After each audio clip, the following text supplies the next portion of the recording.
اشہد ان محمد رسول اللہ۔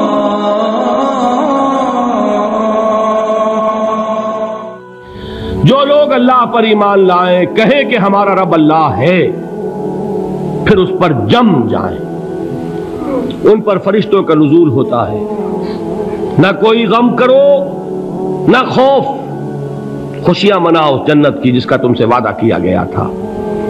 اللہ کی ربوبیت پر اطمینان جب انسان کو ہو جاتا، میرا رب اللہ ہے، ربی اللہ، انسان کے لیے نہ کوئی کھٹکا، نہ کوئی خطرہ، نہ کوئی خوف، نہ کوئی حزن۔ جو کچھ ہو رہا ہے کس کے اذن سے ہو رہا ہے؟ اللہ کے اذن سے۔ اللہ کے اذن کے بغیر پتہ تک نہیں ہلتا۔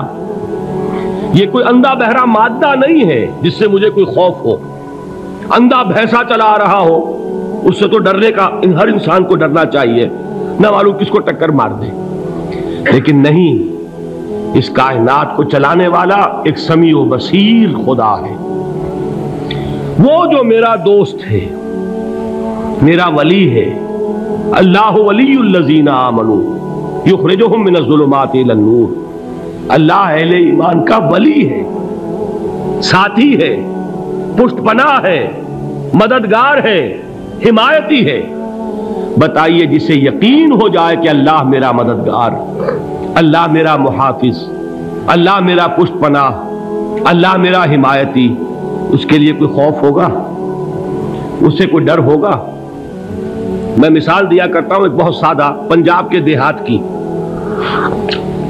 تو بڑا چودھری ہے اور کوئی غریب کسان ہے۔ اس غریب کسان کے جانوروں کو ہر وقت اندیشہ ہوگا چوری کا، کوئی میری بھینس کھول کر نہ لے جائے، کوئی میرا بیل کھول کر نہ لے جائے۔ لیکن جس کے بارے میں یہ سب کو معلوم ہو کہ وہ جو بڑا چودھری ہے وہ اس کا دوست ہے، اس کی بچیا کو کوئی خوف ہوگا؟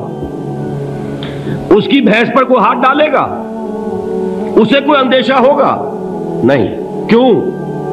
کہ وہ بڑا چودھری، بڑا اس کا یہاں کا سردار، جاگیردار، سب کو معلوم ہے وہ میرا دوست ہے، کوئی میرے خلاف اقدام نہیں کر سکتا۔ اس دنیا میں یہ چھوٹی سی بات اگر آپ کے دلی اطمینان اور سکون کا باعث بن سکتی ہے تو ذرا تصور کیجئے۔ میں لفظ تصور استعمال کروں گا صرف اس لیے کہ اس کا ہم جس کو کہتے ہیں ادراک اور شعور کر نہیں سکتے، اگر کے ساتھ کر سکتے۔ اگر یقین ہو کہ اللہ میرا مددگار اور یقین ہو کہ اللہ ہر آن میرے ساتھ ہے، پھر کوئی خوف؟ کس کا خوف؟ کوئی شے اللہ سے بالا تر ہے؟ کوئی قوت اس سے زیادہ طاقتور ہے؟ کوئی اس کے ارادے کو بدلنے والا ہے؟ کوئی اس کی مشیت کے آڑے آنے والا ہے؟ یہی بات ہے جو حضور نے فرمائی۔ یہ ایمان کا حاصل ہے لب لباب،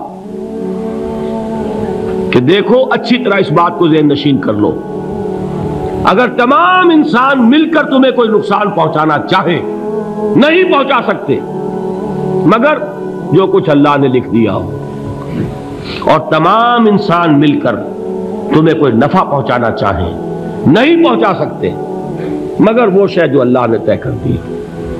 آپ پھر میں کہوں گا ذرا طاری کیجئے، اسے فرض کیجئے، اسے سوچئے۔ اگر اس حدیث پر ہمارا دل ٹھکا ہوا ہو تو کسی سے ڈر ہوگا؟ یہ مجھے نقصان نہ پہنچا دے، یہ میری رپورٹ خراب نہ کر دے، یہ میری انکریمنٹ نہ رکوا دے، یہ میرا یہ نہ بگاڑ دے، یہ میرا یہ نقصان نہ پہنچا دے۔ اس کا ڈر، اس کا ڈر، اس کا خوف، اس کی خوشامد، اس کے لیے جا کر طرح طرح سے اپنی عزت نفس کو ذلیل کروانا اس کے سامنے، یہ سب کچھ کیوں کرتا ہے انسان؟ جب سمجھتا ہے کہ اس کے ہاتھ میں میرا کوئی نفع ہے، اس کے ہاتھ میں میرے لیے کوئی ضرر ہے، یہ مجھے کوئی گزن پہنچا سکتا ہے، یہ مجھے کوئی نقصان پہنچا سکتا ہے، یہ میرا کوئی کام بنا سکتا ہے، یہ میری کوئی ضرورت پوری کر سکتا ہے، اسی کا نام شرک ہے۔ جہاں آپ نے یہ سمجھا کہ غیر اللہ کے اندر کوئی طاقت موجود ہے، وہی شرک ہے۔ بتوں سے تجھ کو امیدیں، خدا سے نومیدی، مجھے بتا تو صحیح اور کافری کیا ہے؟ شرک تو یہ ہے۔ جس پر بھی تمہیں یہ خیال ہے کلمہ ہے یہ کلمہ سوم، لا حول ولا قوت الا باللہ. ذرا اس پر دل کو کبھی اگر آپ تصور کریں، پھر فرض کریں، دل ٹھک جائے اس پر، کوئی طاقت نہیں. یہی بات تھی جو شیخ عبد القادر جیلانی رحمۃ اللہ علیہ نے اپنی وصیت میں اپنے بچے سے کہی. 11ویں دینے والے ہیں، لیکن حضرت شیخ عبد القادر جیلانی کی وصیت اور تعلیمات کو کتنے لوگ ہیں کہ جانتے ہو؟ یہ جن مقامات تک پہنچے ہیں وہ کس چیز کی بدولت پہنچے؟ انہوں نے جو پیغام دیا وہ کیا تھا؟ اے میرے بچے، جس طریقے سے قرآن مجید میں حضرت لقمان کی نصیحتیں جو ہے نقل کر دی گئی ہیں، میں یہ عرض کروں گا بالفرض اگر قرآن حضرت عبد القادر جیلانی کے بعد نازل ہوا ہوتا تو شیخ عبد القادر کی یہ نصیحتیں بھی قرآن میں درج ہوتی. اتنی اونچی نصیحتیں ہیں. اے میرے بچے، اس حقیقت کو ذہن نشین کر لے، لا فاعل فی الحقیقت ولا مؤثر الا اللہ. اس کائنات میں نہ کوئی فاعل حقیقی ہے نہ مؤثر حقیقی ہے سوائے اللہ کے.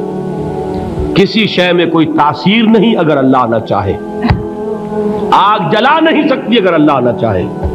پانی ڈبو نہیں سکتا اگر اللہ نہ چاہے. زہر ہلاک نہیں کر سکتا اگر اللہ نہ چاہے. کوئی چیز فائدہ نہیں پہنچا سکتی اگر اللہ نہ چاہے.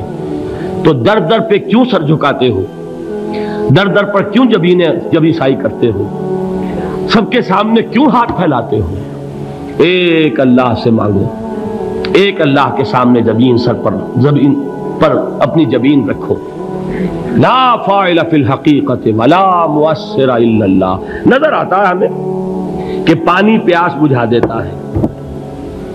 پیاس بجھانے کی صلاحیت پانی میں نہیں ہے، اللہ کے اذن سے. کھانا بھوک مٹا دیتا ہے، بھوک مٹانے کی صلاحیت کھانے میں نہیں ہے، اذن رب میں ہے. دیکھیے یہی یقین تھا. حضرت موسیٰ علیہ السلام کا واقعہ یاد کیجئے. سامنے سمندر آ گیا ہے، قوم دیکھتی ہے پیچھے کہ گرد و غبار کا طوفان ہے.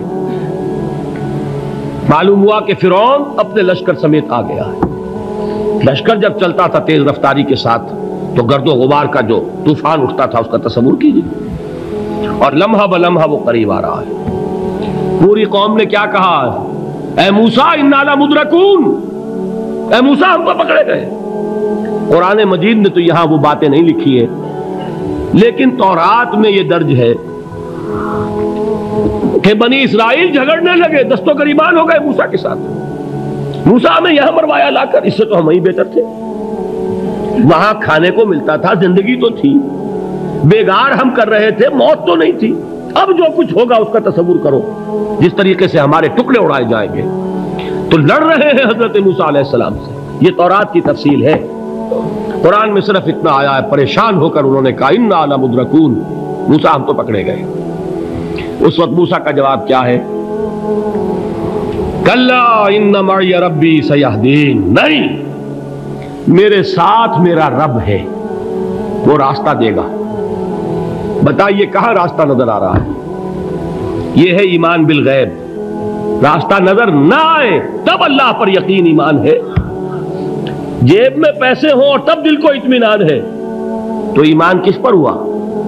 پیسے پر، اللہ پر نہیں.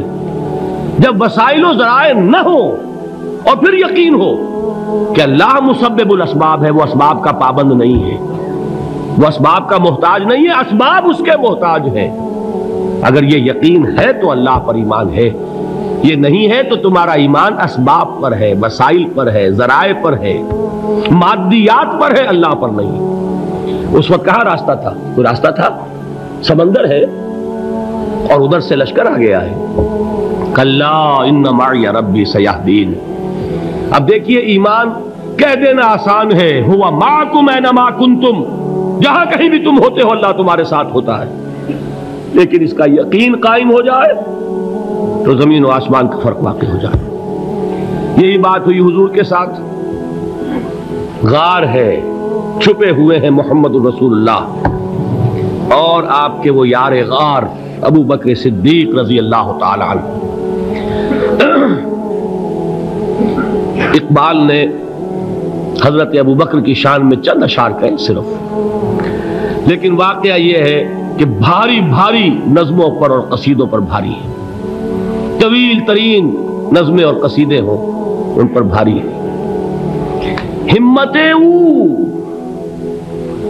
ابو بکر کی ہمت جو ہے، کشت ملت را چو ابر، جیسے بارش سے کھیتی اپجتی ہے، ابو بکر کی ہمت اور عظیمت اس امت کو اسی طرح سینچنے والی ہے۔ ثانیے اسلام و غار و بدر و قبر، وہ دوسرے تھے اسلام میں، دوسرے پہلے کون تھے؟ انا اول المومنین، حضور فرماتے سب سے پہلا ایمان لانے والا میں، دوسرے ابو بکر۔ ویسے ہمارے ہاں یہ چلتا ہے اختلاف، حضرت علی پہلے ہیں کہ حضرت ابو بکر پہلے ہیں، لیکن اس میں بڑی خوبصورت تطبیق قائم کی ہے علماء نے، اور بہت صحیح ہے۔ چار کے بارے میں فیصلہ ہی مت کرو کہ کون پہلے ہے، ان کی ایک عجیب تقسیم کر دی ہے۔ آزاد مردوں میں، بالغ مردوں میں سب سے پہلے ابو بکر، بچوں میں سب سے پہلے علی، خواتین میں سب سے پہلے خدیجہ، اور غلاموں میں سب سے پہلے زید ابن حارثہ۔ بڑی پیاری تقسیم ہے، یہ چاروں ہی پہلے ہیں، ہر ایک کے لیے اولیت ہے۔ اور واقعہ یہ ہے کہ اگر زمانی اعتبار سے تعین ہوگا تو پہلے خدیجۃ الکبریٰ آئیں گی رضی اللہ تعالی عنہ، کسی اور سے بات کرنے کی نوبت بعد میں آ سکتی ہے، پہلے تو اہلیہ محترمہ سے بات ہوئی، آتے ہی پہلی وحی ہوئی ہے، ابھی تبلیغ کا حکم نہیں تھا، کس کو بتایا واقعہ؟ ابھی اپنی نبوت کی تبلیغ کا تو حکم ہی نہیں آیا، واقعہ کس کا ہے؟ وہ خدیجہ کا ہے۔ جب کہا ہے کہ خشیت علی نفسی، مجھے اپنی جان کا اندیشہ ہے، تو کیا جواب دیا خدیجہ نے رضی اللہ تعالی عنہا؟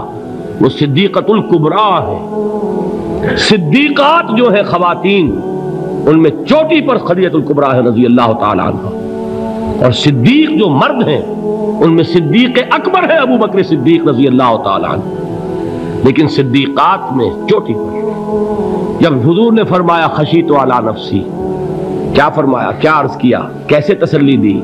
نہیں نہیں، اللہ آپ کو ضائع نہیں کرے گا، آپ غریبوں کے ہمدرد ہیں، آپ مساکین کے تکالیف رفع کرنے والے ہیں، آپ بیواؤں کی سرپرستی کرتے ہیں، آپ مسافروں کی خدمت کرتے ہیں، اللہ آپ کو ضائع نہیں کرے گا۔ یہ یقین ہے اس خاتون کے اندر۔ خیر وہ ایک علیحدہ بات ہو جائے گی۔ میرے دل پر حضرت خدیجہ رضی اللہ تعالیٰ عنہ کی شخصیت کا بڑا گہرا نقش ہے، جو وہ کوئی اور ہی وقت اور موقع ہوا تو بیان ہوگا۔ بہرحال اقبال نے ایک مصرے میں جو چار اولیتیں جمع کر دی ہیں، ہمتیں او کشت امت را چو ابر، ثانی اسلام و غار و بدر و قبر۔ اسلام میں حضور کے بعد پہلے کون؟ ابو بکر۔ غار میں حضور کے ساتھ کون؟ ابو بکر۔ بدر کی رات اللہ کا رسول سربسجود، وہ جھاڑ، وہ گھاس پھوس کی جو جھوپڑی بنائی گئی تھی، اور وہاں تلوار ننگی لے کر پہرا دینے والا کون؟ ابو بکر۔ اور اس حجرہ عائشہ میں محمد کے بعد سب سے پہلے دفن ہونے والا کون؟ ابو بکر رضی اللہ تعالی عنہ وصلی اللہ علیہ وسلم۔ وہ جو معاملہ میں سنا رہا تھا غار ثور کا، حضرت ابو بکر بھی حضور کے خیال سے لرز گئے ہیں۔ آپ کو یاد ہوگا کہ جا کر پہلے تمام جتنے سوراخ تھے انہیں بند کیا ہے، ایک سوراخ رہ گیا تھا جس کو بند کرنے کے لیے کوئی کپڑا نہیں تھا، وہاں اپنی ایڑی رکھی ہے، تب کہا ہے حضور سے تشریف لائیے، اور اپنے زانو پر حضور کو لٹایا ہے، اور وہاں کسی موذی جانور نے کاٹا ہے، حضور کی آنکھ لگ گئی تھی، اس وقت اس بل کے اندر جو بھی بچھو ہے کیا ہے واللہ عالم، اس نے کاٹا ہے، اس کی تکلیف کی وجہ سے ابو بکر کی آنکھوں سے آنسو ٹپک گئے، حضور کے چہرے مبارک پر پڑے ہیں، تو حضور جاگے ہیں، معاملہ کیا ہے؟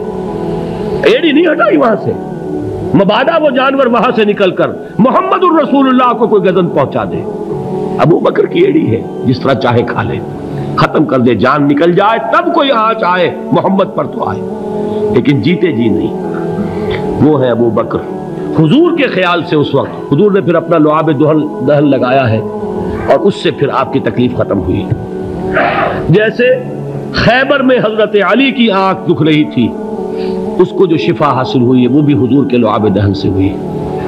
تو بہرحال اس وقت انہوں نے کہا ہے کہ اے نبی یا رسول اللہ، اگر اس وقت ان میں سے کسی نے غیر ارادی طور پر بھی اپنے قدموں کی طرف جھانک لیا تو پکڑے جائیں گے. کیا جواب تھا اللہ کے رسول کا؟ لا تحزن ان اللہ معنا، اللہ ہمارے ساتھ ہے، کیوں گھبراتے ہو ابو بکر؟ یہ ہے ایمان باللہ، میرا مالک اللہ، میرا رازق اللہ، میرا محافظ اللہ، میرا مددگار اللہ، میرا پشت پناہ اللہ، میرا دوست اللہ. یہ دوستی ہے اللہ کی جو لب لباب ہے، حاصل ہے ایمان کا. اسی کا نام ولایت ہے. اولیاء اللہ کے سروں پر سینگ نہیں ہوتے. جس کے دل میں ایمان راسخ ہو چکا ہو وہی اللہ کا ولی ہے. جسے اللہ پر یقین ہو چکا ہے وہی اللہ کا ولی ہے. جسے یقین ہے اللہ میرے ساتھ ہے، میرا مددگار، میرا پشت پناہ، میرا ساتھی، میرا دوست، میرا محبوب، میرا محب. اللہ اہل ایمان سے محبت کرتا ہے.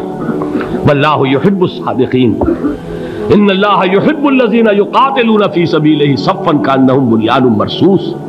اللہ محبت کرنے والا، اہل ایمان محبوب، اور اہل ایمان محبت کرنے والے اللہ محبوب. والذین آمنوا اشد حبا للہ.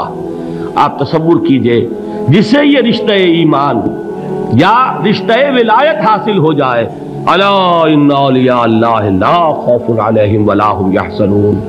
آگاہ ہو جاؤ، اللہ کے دوستوں کے لیے نہ کوئی خوف ہے نہ کوئی حزن ہے. اشہد ان